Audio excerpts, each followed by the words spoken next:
Software in this video. So here's your login screen. As soon as we sign in, it's going to take us to the company's page. Most likely you're only going to have one company listed. If you do manage multiple companies, they will all be listed here, and you'll be able to choose which company you want to work with. So since we just have the one, we're just going to go through this. The way navigation on this is left side is our navigation panel. That's going to give us all of the locations that we want to. Up here it tells you who you are. You're able to sign out companies. And then customer journeys, your broadcasts, that's your broadcast emails. So if you want to send one-off emails, you don't want those to be in a journey, you can go ahead and set those up in there. Segments, these are where you can create both dynamic and static segments to be able to target specific lists of customers based on any of the fields within your data set. And that can also be the enriched data content as well, which we'll talk about in other videos, and we can go over a little bit here. Templates, here's where you'll build and design your direct mail templates for your postcards as well as your email templates. Locations, here you can manage locations. So if you have multiple shops, retail locations, you can manage those there. Data fields, this will show you all of the content that's in the data set, and we'll go over some of that. Web forms, if you're capturing data from a website, you can use an existing form and be able to pull that information in. We also have integrations with Google Forms to be able to use that as well. To see the analytics, how your emails, your customer dashboards, all of that stuff.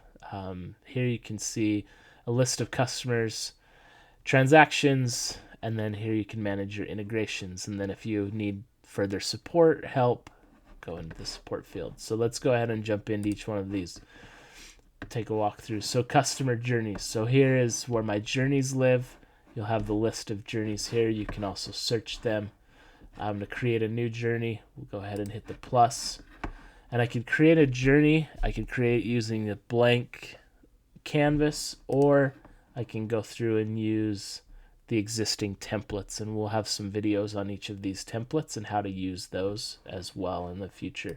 So for right now, we're just going to jump in and we're going to create a blank journey just so that we can see the canvas. So here on our journey, we're going to give it a name, and then I can go ahead and within the canvas, I can click and drag any of these and drop them wherever I want onto this canvas. So I can take and drop these however I want. If I don't want it, I can just click the trash can and get rid of it.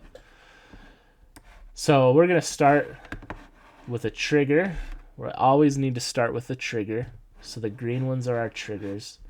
And then I can set time delays off of that, and I can specify any time period from 1 minute to years.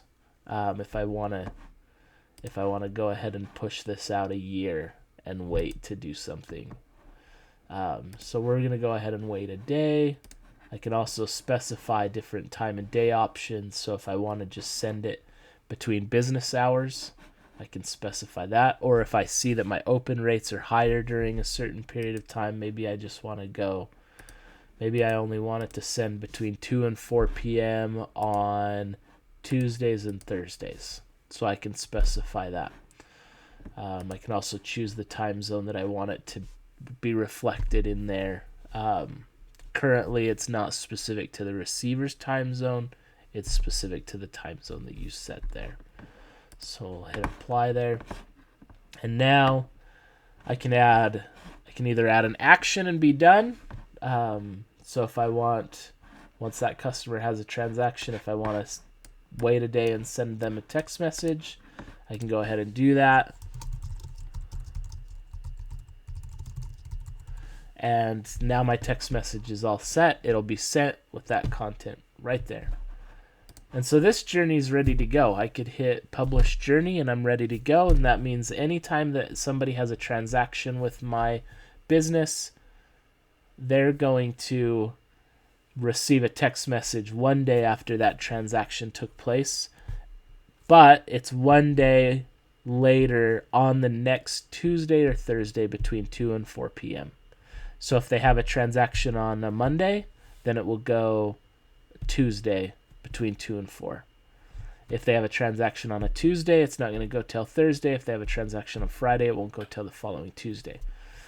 So that's how that works. If I want to get a little more specific here, we can add a check data field here. And I can say, okay, let's check their data for what type of transaction they had. So let's say item type contains oil change. So now only the customers that had an oil change are going to receive that text message. So then I can come in here and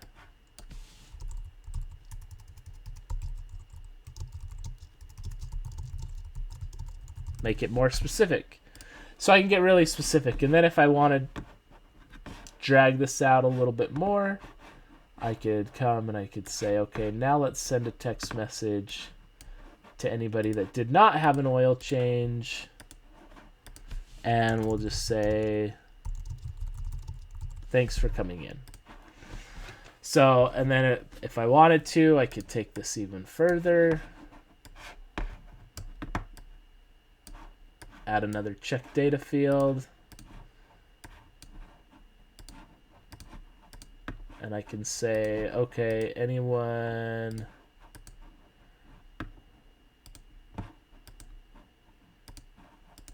and these are going to be items specific to what's in your data set, which is going to be fed by your point of sale software, whatever you're using. So if you're calling the item types oil change, or there's oil change somewhere in there, or if you're a golf course and you're saying memberships or guest tee time or something, you use a keyword that would be relevant to what's in the data. That way it'll capture here. So we're going to say brakes. So customer comes in and gets brakes.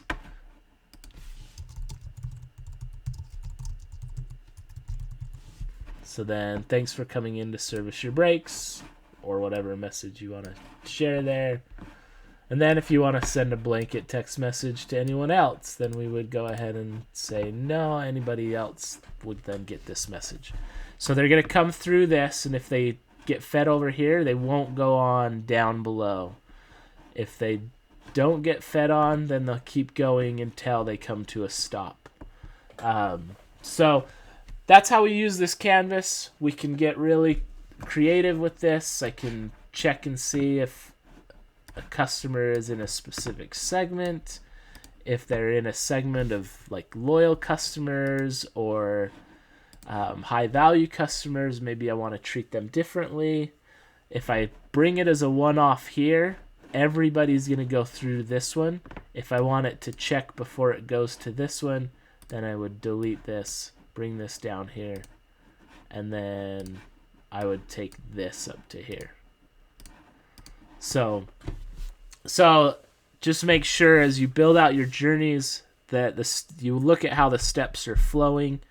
I can stem things off of any node multiple ways, but just realize that if they're not connected to following nodes, they will be treated individually. So the whole group will take that herd through each of those different nodes. So hopefully that makes sense. And we'll go into journeys a little more in detail in some other videos. But that gives you an idea of how to use some of these nodes. So feel free to use any of these: Facebook, email, direct mail, postcards. Remember, we do full printing and shipping two-sided on your postcards. We take care of all of that for you. So you just upload the creative and it's ready to go. So, and then you're just charged based off of the postcard rates. So, broadcast emails, pretty simple. So you would just come in here, you would choose the segment that you want to target, and then you would choose the email template that you're going to send out. So you would need to create your email template before coming into here. And then you can choose, do I want to send this broadcast right now? Which right now technically means 5 minutes after I hit create. So you do have a little 5-minute window if you realize, oh shoot, I shouldn't have published that, I made a mistake. You can cancel that within that 5-minute window. I recommend scheduling out your broadcasts, but you do have the ability to send them now. Also, you can add that Google Analytics campaign title. So if you wanted to track a specific campaign name within Google Tag Manager or in your Google Analytics, you just add the tag that you want there. So if we wanted to say,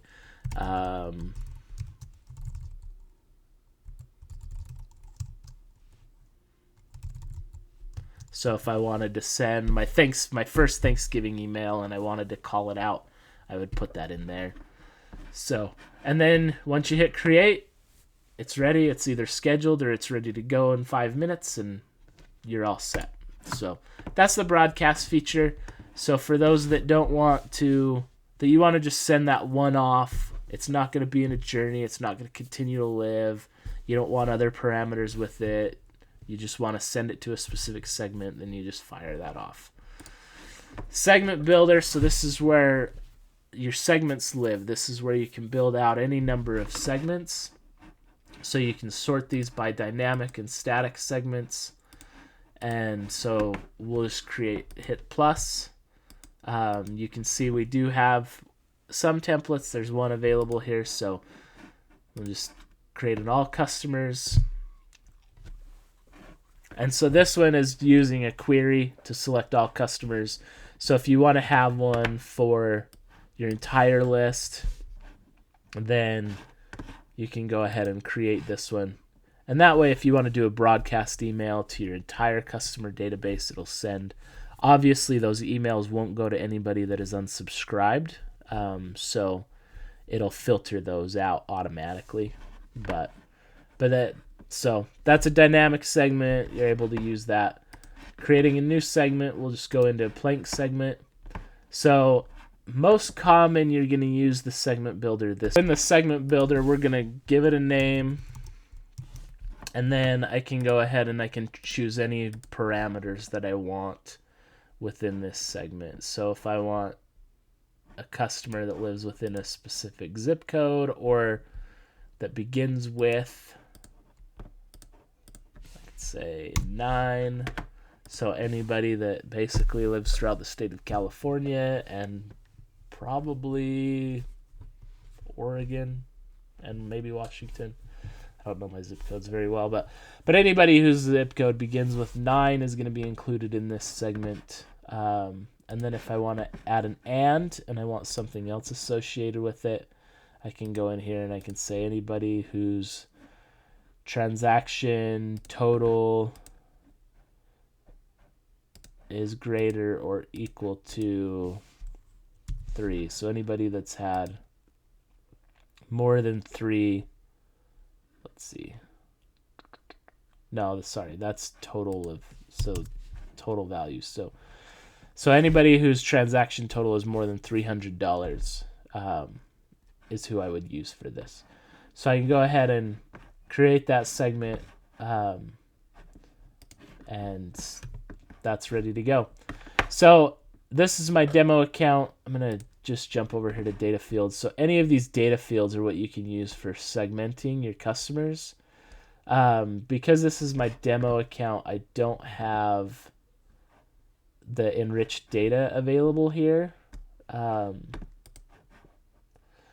if you don't see the enriched data available on your account, most often you just need to click this refresh.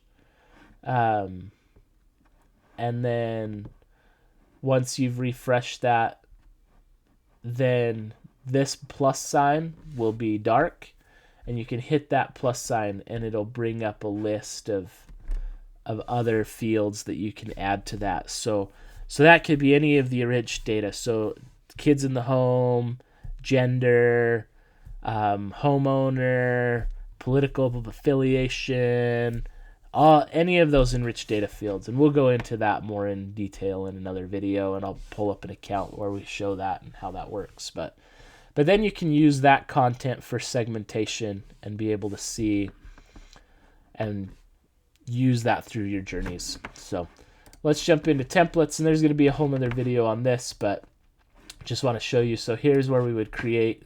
So I could choose my mail template. What size of postcard do I want? We've got 3 different sizes available currently. And then go into email, create this. And then we'll go into each of these builders in other videos. But that shows you the templates, locations. So here will be the list of locations currently. Administration with Cinch has to add those locations. So if you don't see all of your locations here, please contact us, and we'll get those uploaded for you so that they're available. And you can then use those locations inside of journeys as well. So distance from location, do some of that stuff. So if you only want to send content to somebody that's within 15 miles of a location, you can go ahead and set those parameters. So web forms, there's going to be another video for this, of course, but here you would add and create your web forms. They would all be listed here. And then we'll dive into analytics as well with an account that actually has some analytics, because this demo account doesn't have any. But here I can see the responses to my direct mailers. I can see how my emails do. I can see the overall performance. What's the revenue that I'm seeing come back through those. And I'll also be able to see my customer profiles. See my customer value and how many are more valuable, etc. So that's all available here. Currently, our customer listing is very rudimentary. We are working on upgrading this so that you can see customer views and be able to see more content with customers, and we expect that to roll out soon. And so there will be subsequent videos on that coming as well. But right now, it's just a very Excel spreadsheet look to it. I don't have any customers in this demo field, so you'll be able to see first name, last name, etc. But then as we advance it out, we'll give you more information to be able to do that. Transactions, this will show a list of all of your transactions that have come into the system. So here's where you'd be able to check and make sure that the data is coming in correctly, etc. Integrations, here's where you would manage your integrations. This is our current list of integrations, and this is ever expanding as we continue to grow. So you'll be able to see those, and we'll have videos on some of these and how to set them up. But that's Cinch. That's using the software. Hopefully this overview was beneficial for you. Gave you a chance to see the journey builder, the canvas that you're able to use, and then some of the other features associated. So enjoy. Hit us up if you have any questions.